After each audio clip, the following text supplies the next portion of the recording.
Today is September 23rd, and I've come over to this area looking for edible mushrooms, and I am finding that the Matsutaki mushrooms are coming up out of the ground now. And here is an example of one that's already open, and here's one that's prime to pick, another one that's prime to pick, another one right there that's prime. So I have a feeling I'm going to be filling up these bags that I brought with me today. And some people like them, some people don't. I like them fried, really, really good, seasoned. Some people like them roasted. Paul likes them in his hot and sour soup when he makes that. And I'm going to show you how to identify them. First of all, if you notice, I'm going to back out of here. We are on somewhat of a slope. This is the high spot here, and it slopes downward there. And usually you find these along a water's edge or a slope going into a stream or a lake or a wet area. And this is pretty wet behind me. You can see the moss is growing all around. And it's also called a pine mushroom because it is associated with pines. So, in this case, it is also associated with hemlocks. And if you wiggle, and we had some rain, so this is actually a little slippery, but hear that? They're a very, very firm mushroom. And what you do is, if you can, you wiggle, wiggle, wiggle, and you don't want to break it off. And I just did. I'll try another one. But they are a gilled mushroom, and I don't want this one anyway because there's some bugs crawling in it and all in through there, and I'm just not interested in cleaning that. Although the stem is pretty good, and you can feel the stem is really, really hard. Okay, and it not only is capped like that, it's not only gilled. You see how it connects, the gills connect to the stem, they kind of go upwards. I'm going to break this in half if I can. I'm going to zoom out a little bit. Okay, and if you open this up, you see how stringy that looks? Looks like string cheese, as people refer to it as. And it is. It's quite a bit like that. You can peel that into thin pieces. But not only the location and the habitat, how you can identify these by the, hear that? I refer to that as like the top of somebody's boot. Leather boot, and you go to tap it, it sounds kind of like that, feels kind of like that. So it's a very meaty mushroom. But if you was to smell this, and I don't have a sense of smell, but people say that it smells like sweaty, dirty socks. So it kind of stinks. It has a very strong flavor. You don't want to use too much of this at all. And last year I went and collected like 5 gallons at least and froze them, and we hardly touched them because it takes so little to really, really flavor a dish. And I'm going to try to get this one.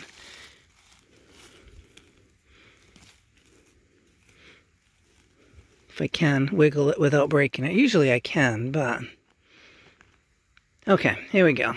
This right here is considered prime. Cover that up. This is considered prime, A or 1 quality, whatever. But you can see that it's best if you get them like this right here, still closed up.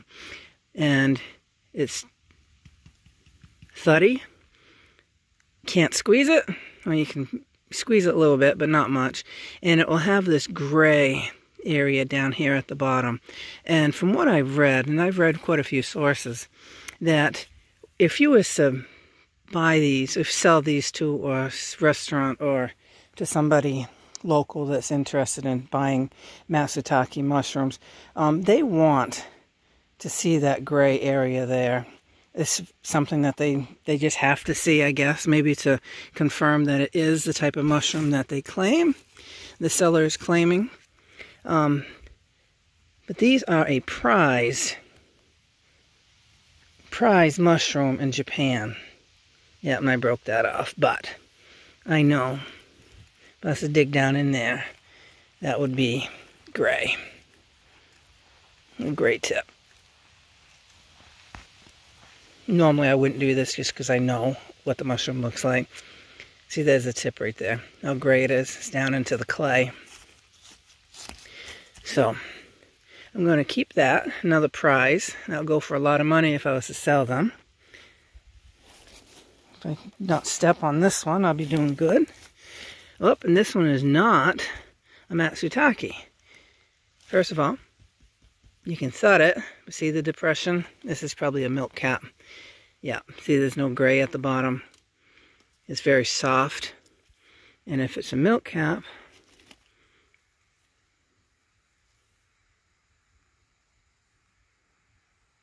no, might be just a brittle gill. But a milk cap will have leak latex. And that one is a little bit, so that's a milk cap. And that's not what I'm looking for either. But I'm going to keep continuing this, and I'll tell you more about the Matsutakis as I go. Okay, a lot of times you can find these mushrooms just by looking at the woodland floor, and you'll see that this area is pushed up. Looks like something's pushing it up from underneath, and that's exactly what these do. And here is a Matsutaki. There we go. This is a good one. The gills are open. There's some bugs in there. Ideally, this would not be a prime mushroom to pick to sell, but people do, and I would if I was to sell them. But notice the gray, slight curve, rubbery top, very firm. A Matsutaki, and I'm going to clean that up. By the time I get back to camp, those bugs will be at the bottom of my bag and not a problem whatsoever. So, I'm going to keep looking for a few more. Today is September 30th, and I decided to walk over to another area to look for mushrooms. I actually kayaked here. My kayak is right there. And I have a squirrel that's not happy with me. Doesn't know who I am over here. But I am over here looking for mushrooms anyways.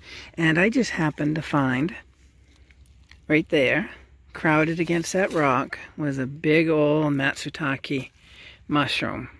And this right here is also known as a pine mushroom. And this one is past its prime. It's still good. I'm going to keep it just in case I don't find any more. But ideally, I'd like to see them rounded, small and rounded, and I might be able to find one here. If I, right there. See where this ground is pushed up a little bit here? There's probably a mushroom under there. Yep. And this right here is prime, at the prime stage to find these. If I can get it. They're not the easiest. Just wiggle, wiggle, wiggle, wiggle and pull, because you want that. Yep, so you want that gray end right there. And that confirms, other than all the other things I've showed you before, that confirms to me that it is indeed what I'm looking for. So, if there's one, if there's two, there's usually more. And these are, like I said, a Matsutaki. Here's one right here that something's been eaten. And I'm gonna harvest it just to look at it. I won't be keeping this one.